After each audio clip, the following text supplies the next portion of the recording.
Hello மக்களே! நான் இந்த வீடியோ மூலமாக ஒரு சோகமான ஒரு நிகழ்ச்சிய தான் சொல்ல வந்திருக்கேன்.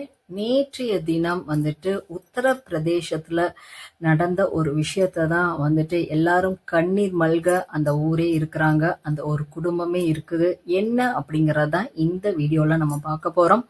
அது என்ன அப்படின்னு பார்த்தீங்கன்னா, ஒரு சின்ன வயசு 13 வருஷமா கோமா நிலையில இருந்த ஒருத்தர் வந்துட்டு உயிர் காக்கும் கருவிகள் மூலமாக அவங்க உடம்பு 13 வருஷமா இயங்கிட்டு இருந்திருக்கு.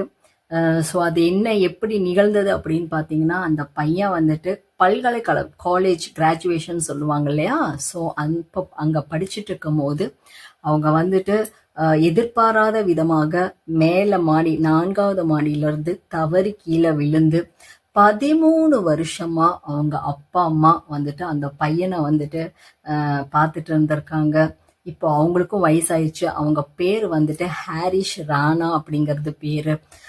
ஸோ இத்தனை 13 வருஷமா உயிர் மட்டும்தான் இருக்குது. ஆனா வந்துட்டு அவங்களுக்கு வந்து வேற நினைவுகளோ உடலோ அசைவோ எதுவுமே கிடையாது.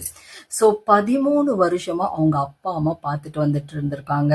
பட் வந்துட்டு இப்போ அவங்களுக்கும் வயசாயிருக்கும். ஸோ அவங்களுக்கும் உடல் சோர்வெல்லாம் இருக்கும். அவ்வளோ பெரிய பையன் பட் வந்து உடல் அசைவு இல்லை அப்படின்னு சொன்னா உயிர் காக்கும் சாதனங்கள் மூலமா தான் வந்துட்டு அவங்க சுவாசத்திலிருந்து அவங்க சாப்பிட்றதுல இருந்து எல்லாமே வந்துட்டு இந்த மாதிரி ஒரு மிஷின் மூலமா தான் அவங்க வந்துட்டு 13 வருஷமாக வந்துட்டு இருந்துட்டு இருந்திருக்காங்க.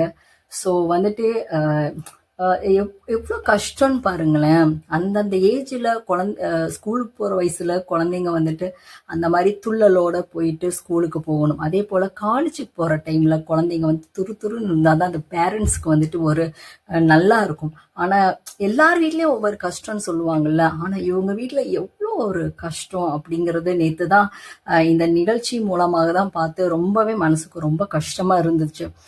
13 வருஷமா அது வந்து நம்ம குழந்தை எப்படியாவது இன்னைக்கு சரியாயிரும், நாளைக்கு சரியாயிரும், நாளைக்கு நினப்பு வந்துடும், நாளைக்கு கை அசைஞ்சிரும், நாளானைக்கு கால் அசைஞ்சிரும் அப்படின்ட்டு அவங்க பேரண்ட்ஸ் இருந்திருக்காங்க. பட் வந்துட்டு 13 வருஷமா வந்துட்டு வெறும் உடல் அசைவுகள்லாம் எதுவும் இல்லை. ஆனா வந்துட்டு இது மட்டும் இருக்குது, உங்களுக்கு உயிர் மட்டும் இருக்கு. ஸோ வந்துட்டு அந்த பிக்சர்லாம் பார்க்கும்போது ரொம்ப மனசுக்கு ரொம்ப கஷ்டமா இருக்கு. அந்த லாஸ்ட் டே வந்துட்டு அது வந்து அவங்க அப்பா அம்மாவுக்கு வந்துட்டு ஒரு தன்னார்வ தொண்டு நிறுவனம் வந்துட்டு அவங்களுக்கு வந்துட்டு உதவி செஞ்சிருக்காங்க. ஸோ அவங்க வந்துட்டு பல நாட்களா உச்ச நீதிமன்றத்துல போயிட்டு இந்த மாதிரி என் பையனை வந்துட்டு இந்த மாதிரி இருக்கிறாங்க, கருணை கொலை பண்ணிடலாம் அப்படின்ட்டு மனு போட்டிருக்காங்க. ஸோ அவங்க வந்துட்டு தன்னார்வ தொண்டு மூலமாக நிறுவனம் தான் வந்துட்டு வக்கீலை வச்சு இவங்களுக்காக வாதாடி கடைசியில முந்தா நாள் இந்த விஷயம் நடந்திருக்குதுங்க. ஜட்ஜு கூட வந்துட்டு ரொம்ப மனக்கவலையுடன் இத்தனை நாள் நீங்க பாத்தீங்க, இத்தனை நாள் உங்க குழந்தைங்க வந்துட்டு நீங்க நல்லா பாத்தீங்க அப்படின்னு சொல்லிட்டு அவங்க பேரண்ட்ஸுக்கு வந்துட்டு நீங்க கண்ணியமான முறையில தான் வந்துட்டு நீங்க இந்த இதை கேட்டிருக்கீங்க அப்படின்னு சொல்லியிருக்கிறாங்க.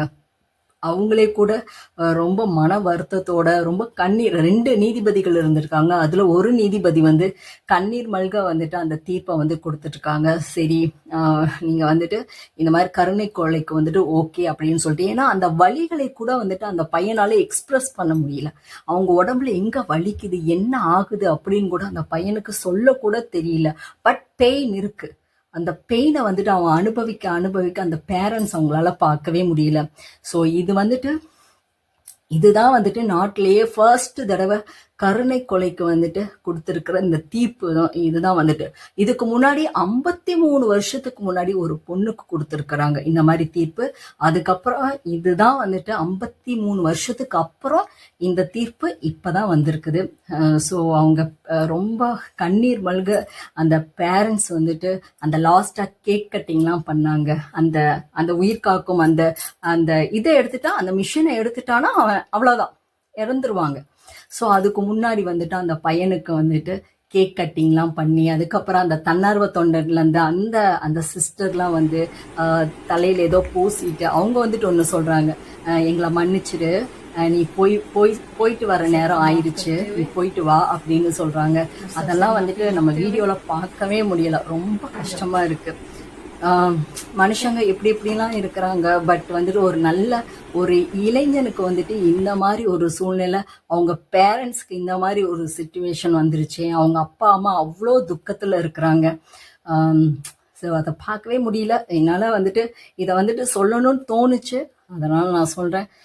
ஸோ வந்துட்டு மனிதர்கள் பலவிதமா இருக்கிறாங்க. இந்த மாதிரி மனிதர்கள் கோமால, நல்ல மனிதர்கள் கோமாலையும் கூட இருக்கிறாங்க. ஸோ இந்த மாதிரி நீதிமன்றம் வந்துட்டு இந்த மாதிரி உங்களுக்கு தீர்ப்பு கொடுத்துருக்குறாங்க. பல இந்த மாதிரி கொடுத்ததே கிடையாது, இதான் ஃபர்ஸ்ட் டைம் அப்படின்னு சொல்றாங்க. கருணை கொலைக்கு வந்துட்டு வக்கீல வச்சு வாதாடி இந்த மாதிரி கொடுத்துருக்காங்க. ஏன்னா பேரண்ட்ஸுக்கு வயசாயிடுச்சு, அவங்களும் வந்துட்டு முடியல, பையனை பார்க்க முடியல இல்லையா. இத்தனை நாள் பராமரிப்பதே மிகப்பெரிய விஷயம் இல்லையா.